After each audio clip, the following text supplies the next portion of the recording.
Good morning, everyone. In the last class, we have started our fourth lesson of geography, that is maps. In that particular topic, we have discussed how maps are important. In the beginning, we have read about globe, different information we are going to get from the globe regarding the whole country or different countries, regarding the whole world or different countries. पूरे world के बारे में या अलग अलग देशों के बारे में. But whenever we are going to know about different parts of the country, even in the states, district, then maps are more valuable than globe. अगर हमें ज्यादा डिटेल में जानकारी चाहिए अच्छे से, then we have to get the map than globe. हमें map से ज्यादा जानकारी मिल सकती है ग्लोब की बजाय. अब इसमें हमने मैप भी अलग अलग प्रकार के पढ़े थे. उसमें कौन कौन से थे? Physical, in which natural features of any particular area is given, जैसे माउंटेन्स, प्लेट्यूज, प्लेन्स, उनके बारे में दे रखा हो, फॉरेस्ट, तो उसके बारे में दे रखा हो, तो हमारे पढ़ा था फिजिकल मैप हो गई. उसके बाद political, which show the boundaries of any country, state और डिस्ट्रिक्ट की कहीं बाउंड्रीज शो कर रखी हो कि इतनी जगह ये भारत है, भारत में स्टेट है, स्टेट में डिस्ट्रिक्ट है, तो क्या हो गया? पॉलिटिकल मैप, जो किसी कंट्रीज की बाउंड्रीज के साथ दिखाया गया हो. अब उसके बाद हमारे पास तीसरा होता है कौन सा? थीमेटिक, जिसमें हमने केवल एक ही चीज पर फोकस कर रखा हो. मैंने उसका एग्जांपल दिया था कि हम हो सकता है कि पार्टिकुलर इंडस्ट्रीज की बात कर रहे हो कि what are the different types of steel and iron steel industries in India. Bharat में आयरन और स्टील इंडस्ट्रीज, तो उस पर टॉपिक कहते हैं iron and steel industries in India. तो उसमें केवल वो इंडस्ट्रीज दिखा रखी हो सकता है. दूसरा मैप हमने थीमेटिक मैप बनाया नेशनल हाईवेज इन इंडिया, कि भारत में कितने प्रकार के नेशनल हाईवेज है, कौन सा कहां से कहां तक जाता है, उसका ही केवल हमने मैप ले लिया, तो थीमेटिक मैप है. अब हमारे पास है किसी भी मैप को जानने के लिए what are different major component of a map. किसी मैप की तीन महत्वपूर्ण चीजें कौन कौन सी हैं, वो हमारे पास है डिस्टेंस, कि हमें सबसे पहले तो ये पता होना चाहिए मैप के अंदर जो दिखा रखा है, यानी दो प्लेस दिखा रखे हैं कि दो अलग अलग जगह हैं, उनके बीच में डिस्टेंस कितना है. दूसरा डायरेक्शन, किसी भी जगह पर हमें जाना हो, डायरेक्शन कौन सी, किस तरफ जाना है हमें. उसके अलावा सिंबल, कि कौन सी चीज किस चीज से रिप्रेजेंट की जा रही है. अब देखो डिस्टेंस का मैंने कल भी डिस्कस किया, स्केल, क्योंकि कल हमने तो मैप की डेफिनेशन पढ़ी, तो हमने पढ़ा था a representation of the earth और द पार्ट ऑफ इट, या तो पूरी अर्थ का या फिर उसका कुछ हिस्से का अगर हमको रिप्रेजेंट करते हैं ऑन ए पेपर और ऑन ए फ्लैट सरफेस, किसी फ्लैट सरफेस पर या पेपर पर, विद ए स्केल, एक स्केल के साथ. अब स्केल क्या है? अब स्केल क्या है?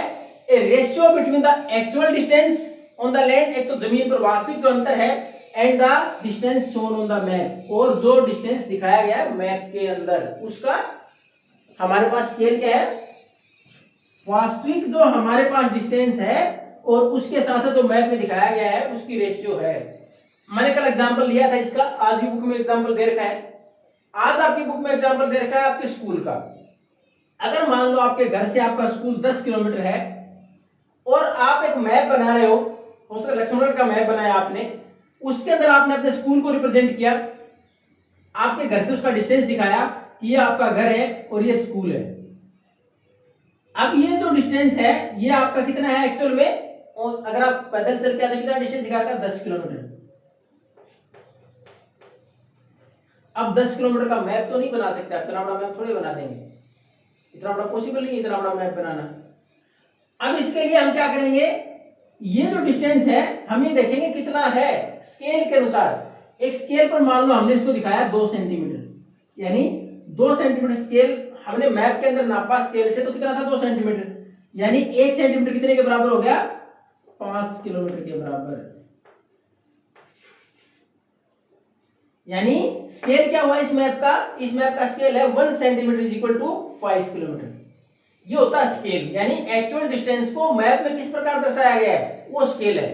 इसी प्रकार दूसरा एग्जांपल मैंने कल जयपुर का दिया था, उसी प्रकार यहां से सिक्कर का ले लें आप, कि लक्ष्मणगढ़ से और सिक्कर एक्चुअल में है 30 किलोमीटर.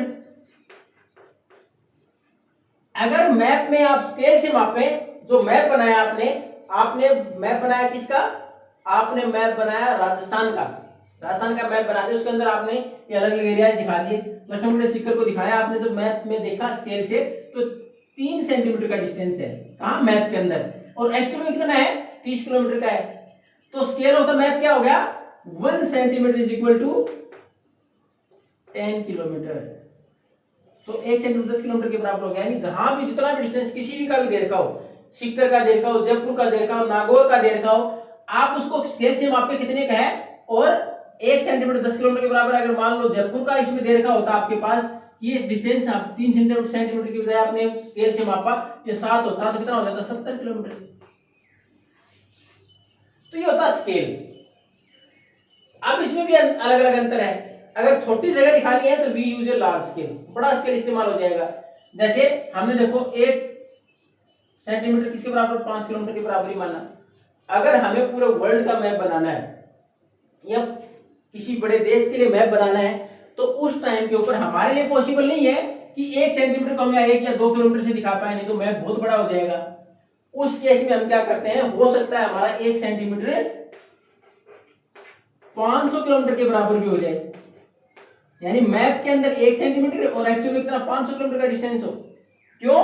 क्योंकि हमें अगर पूरे वर्ल्ड का मैप बनाए, किसी कंट्री का मैप बनाए, इतना बड़ा डिस्टेंस ज्यादा बड़े स्केल पर नहीं दिखा सकते। तो ये हो जाएगा हमारा small scale. Small scale map का मतलब क्या होता है कि मैप के अंदर जो स्केल है वो छोटा माना गया है, यानी 1 सेंटीमीटर बड़ी डिस्टेंस को दिखा रहा है, वो हो गया स्मॉल स्केल।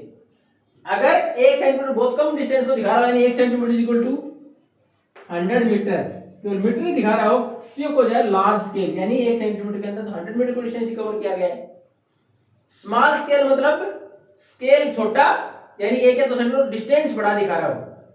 यानी स्केल के अनुसार तो 1 सेंटीमीटर है, लेकिन मैप के अंदर जो डिस्टेंस 1 सेंटीमीटर दर्शाया, कितना दर्शाया गया, 500 किलोमीटर, 1000 किलोमीटर, तो हो जाएगा स्मॉल स्केल, यानी स्केल छोटा इस्तेमाल किया गया है। डिस्टेंस ज्यादा, स्केल छोटा इस्तेमाल है, स्मॉल स्केल। अगर डिस्टेंस कम है, स्केल बड़ा दिखाएगा, यानी हमने बहुत कम डिस्टेंस को, यानी 50 मीटर 100 मीटर को ही हमने दिखा दिया 1 सेंटीमीटर से, तो हो जाएगा हमारा लार्ज स्केल। और हमेशा large scale maps are provide with more information. Large scale map में ज्यादा इंफॉर्मेशन देते हैं। क्यों? उसमें डिटेल से खुला मिलेगा मैप। एक तो आपको केवल डॉट से मिले यहां से यहां तक बस, और एक आपको वही जगह यहां से यहां तक आसानी से दिखाई दे जाए मैप में। तो एक लार्ज स्केल है, सिर्फ डिटेल में दे रखा है, ज्यादा डिस्टेंस को कवर नहीं कर रखा है, कम डिस्टेंस को कवर कर रखा है स्केल के ऊपर, तो उसमें हमें डिटेल ज्यादा मिलेंगी।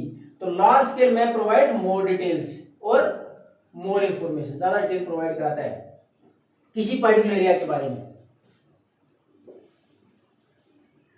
अब हमारे पास एक और डिस्टेंस किसे दिखाया हमने, स्केल पर, यानी किस प्रकार स्केल इस्तेमाल करते हैं। अब दूसरा हमारे पास है डायरेक्शन। ज्यादातर अगर आप मैप देखोगे तो बहुत सारे मैप हैं। ये जो हमारा कोई भी मैप हो, जैसे यहां तक कोई मैप बना दिया आपने, तो ये हमारे पास जो मैप होगा इसमें हमेशा ये जो डायरेक्शन इस साइड हो सकता है, आपके राइट हैंड साइड में लिखियो अन का मतलब नॉर्थ, यानी अपर डायरेक्शन, इसका सिंबल भी ऐसे बना होगा मैप के साथ। ज्यादातर मैप में होता है, अगर नहीं होता है तो हमेशा जो टॉप डायरेक्शन वो कौन सी कंसीडर होती है, जैसे हमने फेस ऐसे किया तो हमारे जो ऊपर की डायरेक्शन होगी हमेशा नॉर्थ होगी। अगर दे रखा है तो स्वाभाविक है नॉर्थ दे दिया, अगर नहीं मेंशन कर रखा है तो हमारी जो सामने की डायरेक्शन ऊपर होगी वो कौन सी होगी, नॉर्थ होगी, ऊपर की डायरेक्शन। महत्वपूर्ण कितनी डायरेक्शन होती है, 4। कौन कौन सी, नॉर्थ, साउथ, ईस्ट और वेस्ट। अब देखो, अगर मान लो हमें तो केवल एक ही डायरेक्शन दी थी मैप में, तो हमें तो केवल नॉर्थ लिख रखा था और हमें पता है ऊपर की डायरेक्शन नॉर्थ होती है। अब अगर आपको बाकी दिशाएं पता करनी है तो बहुत इजी है। उसके लिए हमेशा आप मैप को ऐसे फेस करें, जो डायरेक्शन ऊपर है नॉर्थ, उसके बिल्कुल अपोजिट नीचे कौन सी हो जाएगी, साउथ, इसके बिल्कुल opposite south. Right hand side में हमेशा ईस्ट और लेफ्ट में वेस्ट, यानी मैप को फेस करते समय जो आपकी ऊपर की direction north, right hand side east, left hand side west और नीचे बिल्कुल इसके अपोजिट साउथ। एक डायरेक्शन पता होती है, हमें सारी डायरेक्शन पता चल जाती है। तो ये थी हमारी, और इन डायरेक्शन में जो मेजर डायरेक्शन है हमारी नॉर्थ, साउथ, ईस्ट और वेस्ट को हम क्या बोलते हैं, कार्डिनल पॉइंट्स। कार्डिनल डायरेक्शन और पॉइंट्स, कार्डिनल डायरेक्शन और पॉइंट्स।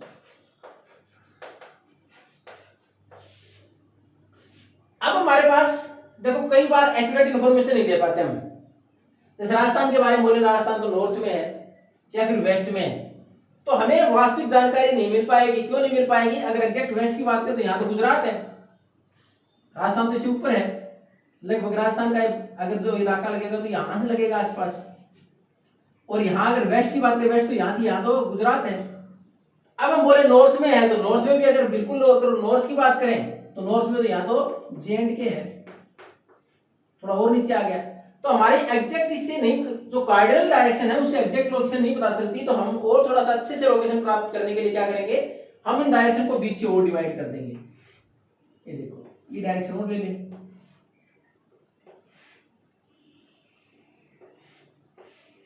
अब देखो, ये होती है इंटरमीडिएट डायरेक्शन। इंटरमीडिएट डायरेक्शन कैसे?